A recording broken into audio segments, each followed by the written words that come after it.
Okay, ladies and gentlemen, now for the moment that you've been waiting for. After 26 minutes. Welcome, everybody, to People of Efrat. Mr. T-Bone Lee from T-Bone Lee and the Family Business. The sheriff, known as the Godfather. Buddy's buddy. The ace of Amos.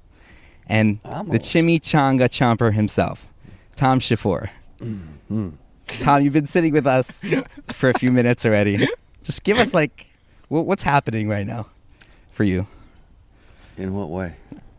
In any way possible. Well, you know, I'm a big believer on the past is irrelevant because it's gone. So you're not going to get that again. And you really, someone sent something today on the little chat thing and about, hey, it's the future and the destiny and this and that. And I'm going, well, that's all well and good. But there's no guarantee for that. So you get this one little thin slice of time called today. And it's like one slice of bread a day. And you take that and you enjoy it. And this is one thing I love about this country and about the people that live here, and especially about this community, is that we seem like we squeeze life out, as much life as we can, out of that day, because that's the way I think a person should live. And it means that some days are better than other days, but you really only there's no guarantees. No one's got any guarantees. And I'm planning 15, 20 years down the road. Okay, that's all well and good. That's well and good. But you have one day. And so that's pretty much how I have to look at it, and that's pretty much how I live. So you described it, you said something interesting there where you described it as a slice of bread almost. What are you putting on that slice of bread today? Well, I just take the plain bread, and whatever gets added to it is always a blessing and always just extra and a great blessing. But just the slice of bread itself, I'm not 40 years old. I'm not 35 years old. I'm 74 years old, and fixing to be 75 at Pesach. And so for me, I'm on the other side of the mountain. I'm not going up. And this is interesting. This is another interesting thing. I'm involved in a community and all my closest friends are on this side of the mountain, and I'm on the other side of the mountain. And sometimes it's difficult to relate because I'm going, but you guys really don't understand, but you will understand. So that's the thing. You're pulling us up the mountain. Well, I'm not sure about that. You're going to pull you're yourself. Not the you're going to pull yourself up the mountain. I'm trying to pull Tom to the other side of the mountain again. But I'm going to see things differently because of where I've been and what I've been through and the whole experiences thing. But so yeah, for me, I don't need anything on the bread necessarily. Right. I like that. I just what do I need, and I'll take it. Whatever happens on that day. Beautiful. Because it's very very special. Speaking about like where you've been and where you've come from, do you think you'd be willing to share a little bit? Well, I tell you of that. People say, "Well, he's from Texas." Well, I was a naturalized citizen of Texas because I was there for some 40 years. But it goes like this in a very brief synopsis. I'm born in Nebraska. I'm a Nebraska boy. I'm born in Lincoln, Nebraska, which is the capital of Nebraska. Then I moved to Denver, Colorado. Then I moved to a place called Cedar Rapids, Iowa. Then I moved to Chicago. So this is when I was a teenager. I ended up in Chicago. My father used to just jerk us up every 3 or 4 or 5 or 6 years and move us somewhere for whatever bizarre reason. I never could figure that out. What did your dad do? He was a big band jazz drummer from the 30s. Oh. Yeah. And he was from a family in Pennsylvania, and his father worked in the steel mills. So they'd send him to work in the steel mills for summer jobs. And he said, I'm out of here. So he was the first one of his family to leave Pennsylvania and go to college. And he went to Alabama, as far away as he could get. And this is in the 30s. And he was a big band drummer and Alabama, and in the University of Alabama. He was a Dixieland drummer. He was a marching band drummer. And then World War II, and he was in at that time was Army Air Force. There wasn't just an Air Force. Oh. It was the Army Air Force. So he was in World War II. Wow. And my mother was a nurse in World War II, and so that's where we ended up. So I ended up in Chicago when I was a teenager, and that's where I started playing music. I always started to play drums from him. Right. And so I was raised on old jazz. I was raised on jazz records, old jazz records. Benny Goodman and Charlie Christian. He was always like a kid in the house, a drum kit set up in the house. Sometimes he had it, sometimes he didn't, but he always played the record. He had a huge collection of 78 records. Right. And so that's what I was raised on, and Dave Brubeck and all these, wow, this jazz stuff. And so I was in high school, and somebody came up to me one day and said, "We heard you play drums." And I said, "Well, yeah, I kind of, And so we had this little surf band, like we play surf music, instrumental surf music. At that time, surf music was very big. Could you play? I said, "Yeah, well, I can play that. I play 5/4 time. Mm-hmm. I play Dave Brubeck. I can play. Sure. I can play Wipeout. I can. That was the deal. If you could play Wipeout, You were in. Then you were like, oh wow, the guy can actually play Wipeout. That's absurd. So I started playing this little band, and we did little shows, and I got a job as an usher at the local movie theater in this little town I lived in outside. I lived way outside of Chicago, 60 miles outside of Chicago, in a little town, and so I worked as an usher 3 nights a week till 10 o'clock, and then on the weekends we would have to do the matinees and all that kind of stuff. So I started playing the music and started playing this little band, and one thing led to another. And after high school, it was Vietnam War, and everybody got drafted, and everybody got the card called 1A. Mm-hmm.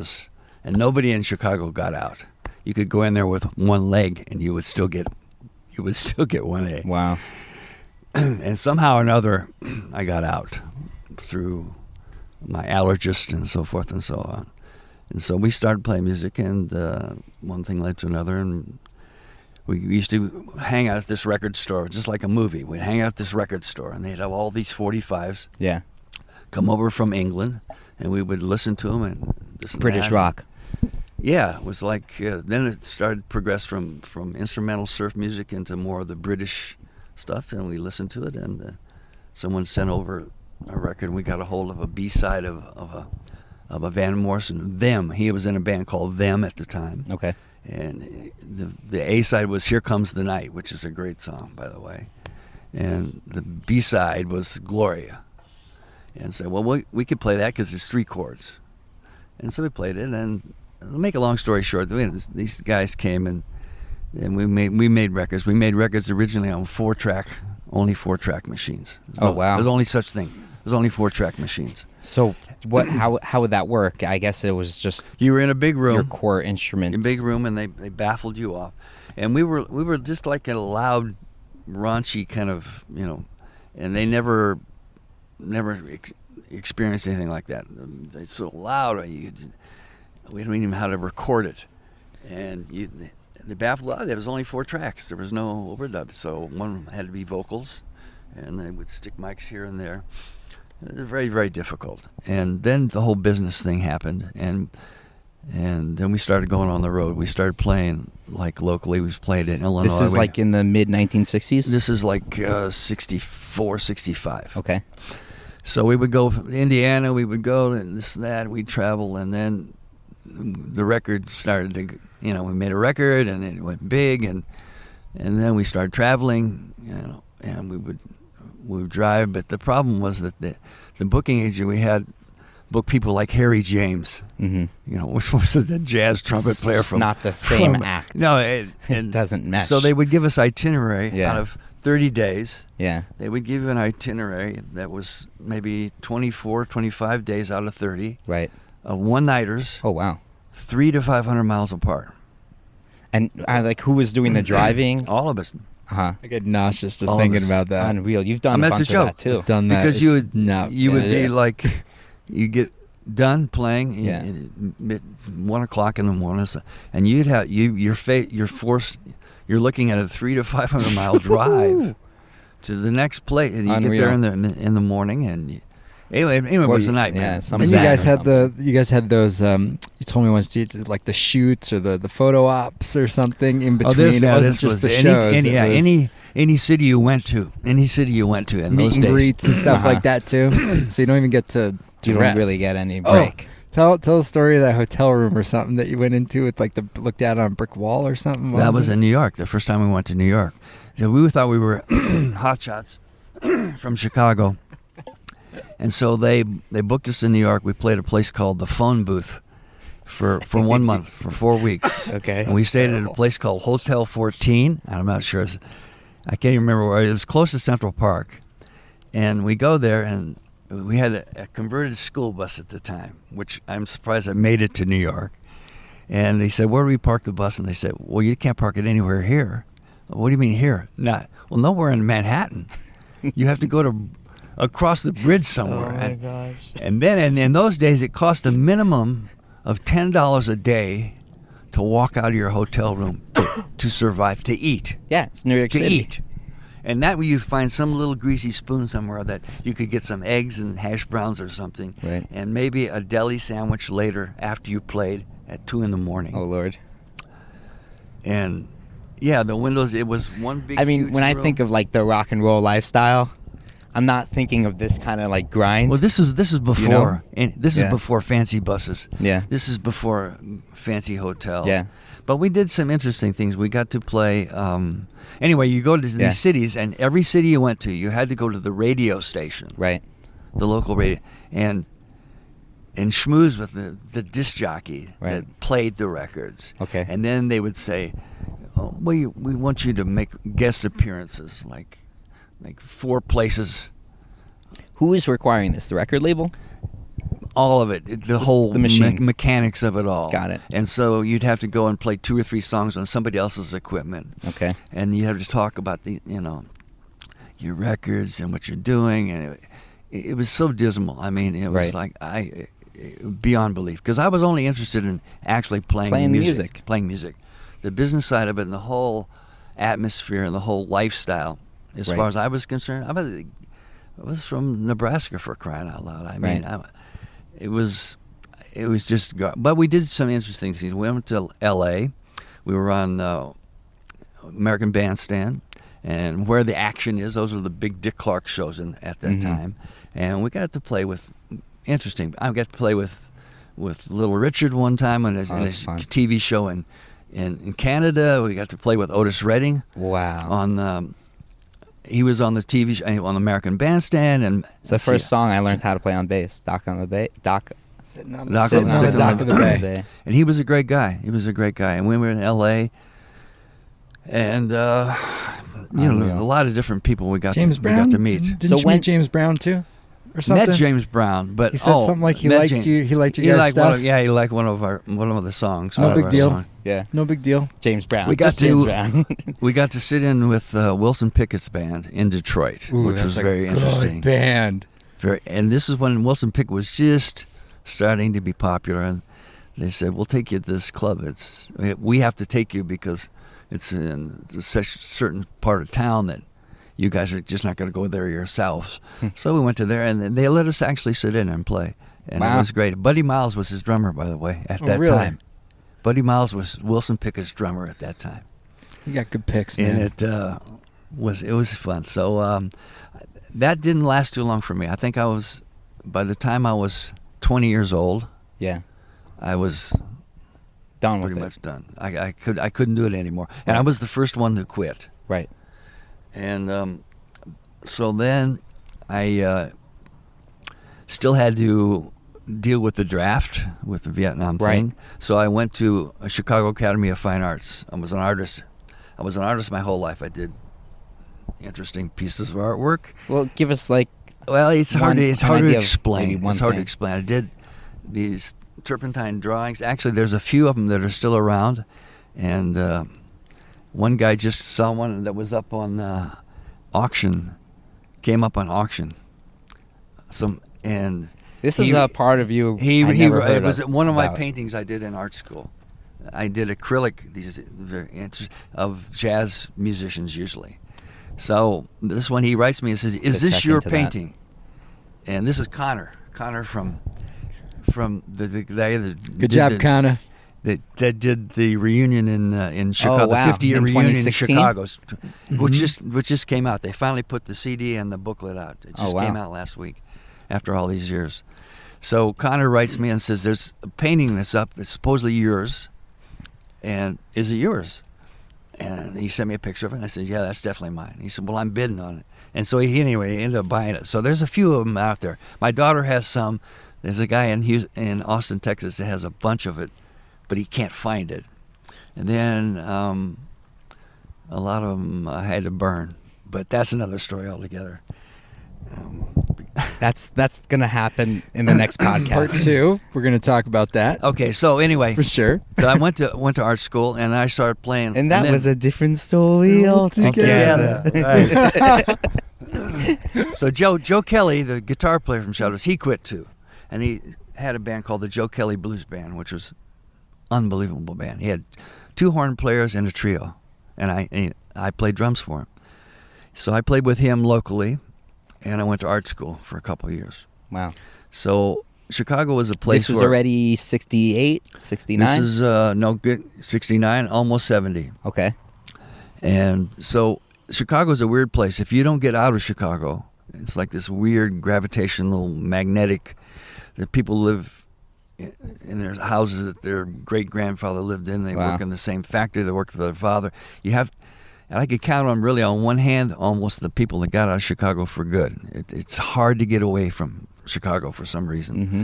And I got to a point where I needed to get out of there. So I knew some people in California and San Francisco, and I called them up and said, "I got to get out." And they said, "Well, come out here, stay with us. You won't believe it." And so I went out. I flew out there, and it was like going to Mars. Literally, like going to another planet. In 1970, in 1970, I thought it was in Mars. Yeah. It was unbelievable, and I lived in the Market District, which was right downtown, and you didn't have to drive anywhere. You could put your thumb out for a tramp. Within 10 seconds, you got a ride anywhere. Wow. Public transportation was 25 cents. You could take any public Anywhere you go. transportation, and it was incredible. And so I immediately met a whole group of people, a colony of people from Texas, Okay. who lived in San Francisco. They're artists and musicians. They were there just because it was a Well, they were scene there and because it was at that time. Yeah. Texas was very difficult to live in if you were living an alternative lifestyle. Right. I mean, There was no Austin, right? there wasn't Austin because I started going to Austin. So, but it was they had very draconian laws. Okay. Like if you found one marijuana seed Yeah. in your car, Yeah. you could go to prison for like years. Wow. And they were like, and if you had long hair, they didn't. Then you get shot. They didn't. I'm they kidding. didn't get shot, but Yeah. long hair didn't work then. It didn't work back over then. there. Got some What about the mullet? chased you, right? Some people chased you. No, with that hair was when clippers or we were on the something? road. When we were Oh, really? when we were traveling in the Yeah. rock band in the '60s. That was like no. We Yeah, had people playing the chasing. devil's We got escorted back to the motels many times by the sheriff and by police because people were waiting for us outside. Wow. And we played these college bars and these places that would erupt in fights, and we were always late because something would break down, and we were like 2 hours late. 300 you to come. 500 miles every stop, you know. And if it wasn't a car, it was horrendous. yeah. And so Anyway, San Francisco, right? San Francisco was very cool. And the problem with San Francisco and in Chicago, we played with Joe Kelly Blues Band like 2, maybe 3 times a week. Right. And I'll go to art school, hang out during the day, and I could make maybe $200-300 a week. Mm-hmm. Pretty decent, yeah. 69, 70. And You go to San Francisco, there were 3,500 bands Oh Lord. in the Bay Area. Yeah. 3,500 bands. Wow. You had to know somebody to know somebody to know somebody Just to to play. open for somebody. Yeah. And maybe you make $2-3. Wow. And that's when we opened for the Allman Brothers. The Whoa. original Allman Brothers band at Fillmore West. Knew somebody that knew. I was in a Wow, so you band did- called, one of my favorite bands actually. And that's when I switched from drums to bass. Switched from drums to bass. And I started playing this band called Benny, Cecil and the Snakes. And that's What kind of music was that? It was blues, R&B, funky stuff. And you guys opened for the Almonds At at Fillmore the West. Fillmore West. When they were just big came deal. out. They actually have a recording of it. Yeah. Live at the Fillmore West. Yeah. The Allman Brothers, that's the show that we opened for. Wonderful. They were phenomenal. That is amazing. But They always this are. is a great band. And Or were. the keyboard player is a guy named Mel Ellison.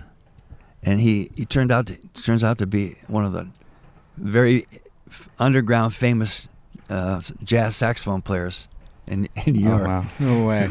And he's Unreal. played keyboards with He us. used to play because- keys with you, but yeah, because he got burned out on sax. so you got Anyway, you got a drummer on the bass, and you got a saxophone player on the keys. on the keys. Beautiful. It was a great band.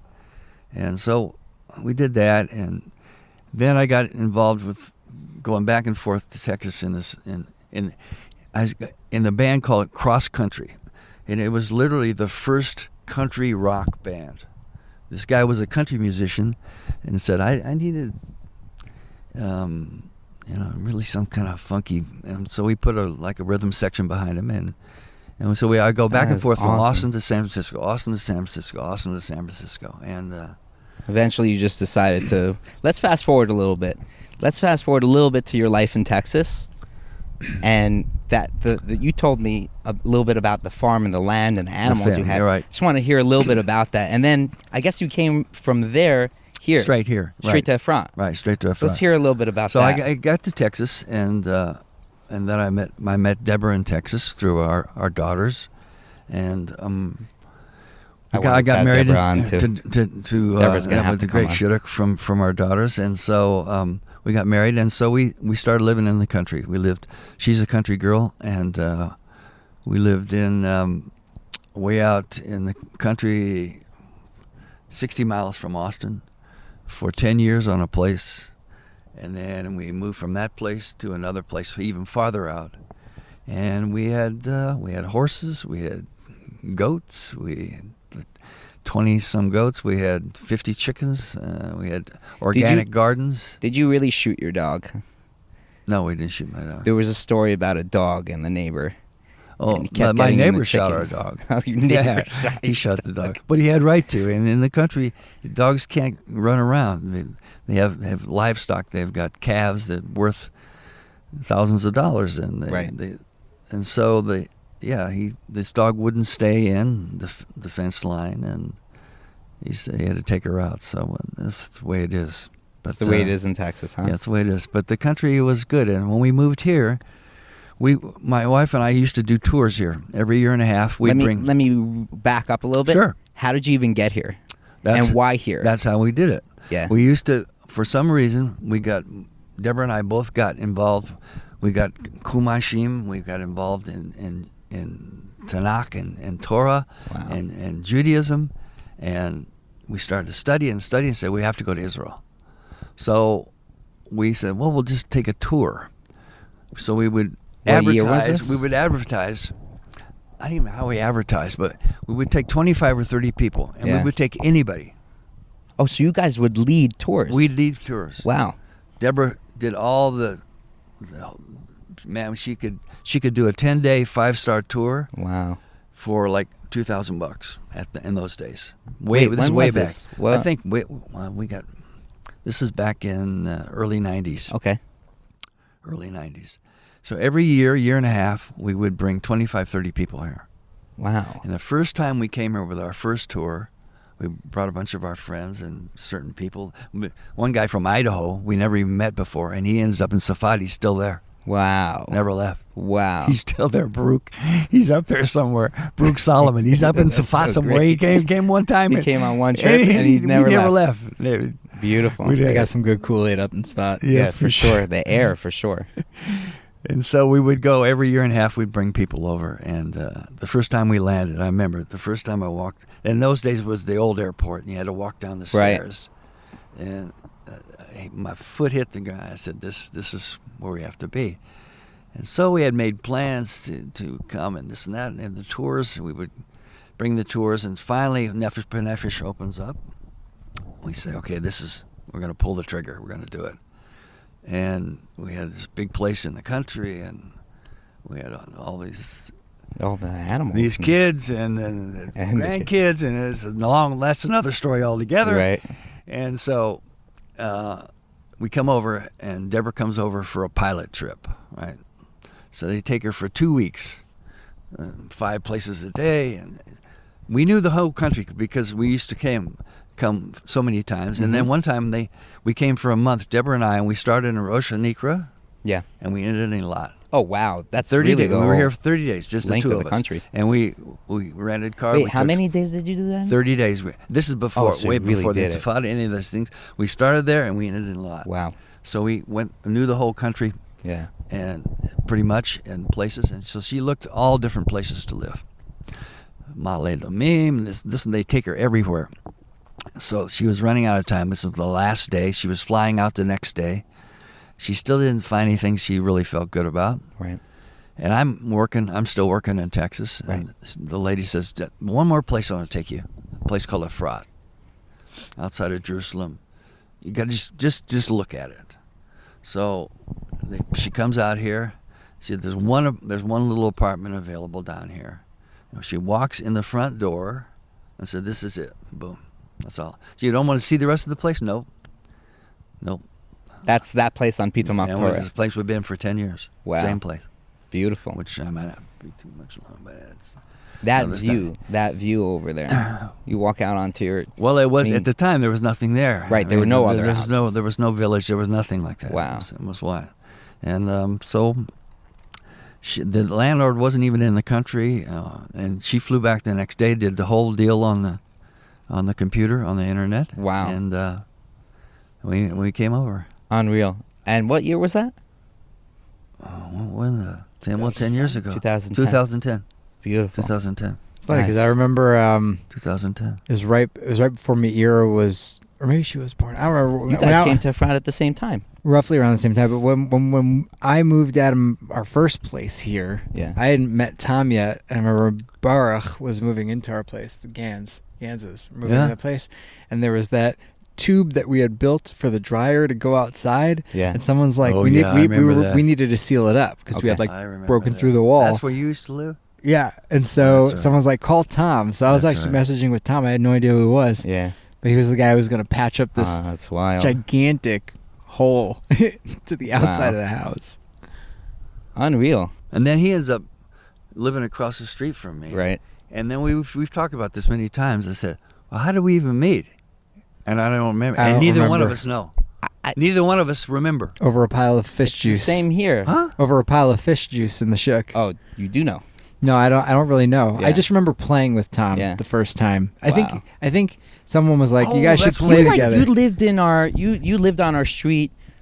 You were part of our community, and you were laying low for a little bit. Many years. You were laying Long low. time. What changed? What inspired you know. to start writing sure. music? To start Oh, I think when I met Yakir. really I think when I met Yakir. beautiful. Because up at that point, I don't Yeah. think I ever played. Wait, and also let's just get this straight. You started as a drummer. You played bass, Many years. and now your Played instrument bass of for choice Leighton and is Hopkins for guitar 2 and- years. What's that? I played bass for Leighton and Hopkins Yeah. for 2 years, Wow. which is almost impossible. If you don't know Leighton and Hopkins, you got to go check that out Check that right out. now. We We're might going to have link to to link that I in played the bass show for notes. Leighton Hopkins for 2 gigs, let alone for 2 years. Unreal. I lived in It's Houston. like Survivor on the bass. And then and now your instrument of choice is mandolin and guitar. Right.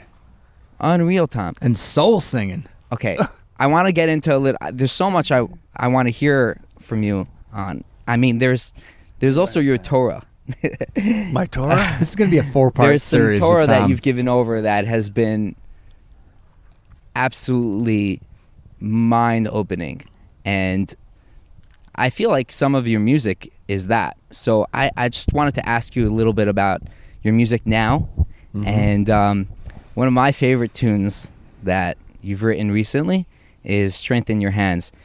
You had a song, "Bring Down the Healing," and it's a wonderful, beautiful song, and I feel like that was the single that was highlighted for a while, but I feel like "Strength in Your Hands" really hasn't been put out there and is not as well known, and it's a very, very, very strong song, at least for me. Some of these lyrics, I mean, it's been a long night. I'm here waiting for the sun. Try to get some rest, but I'm always on the run. No. Wrong lyrics. Wrong lyrics. They're probably Say the it. current version's probably Wrong crossed lyrics, out wrong with lyrics. Let's hear it. arrows. So it's been a long, dark night. We're still waiting for the sun. It's hard to get some rest in a world that's on the run. What's the next Oh, one? it's much better. When I think we're finished. Oh, when you think you're finished, Nice. you've only just begun. It's Strengthen your hands now, children, message now. Yeah. because there's still work to be done. And that line comes from the book of Nehemiah. When that's strengthen your hands, Yeah. children, is from when they came back to the few that came back Yeah.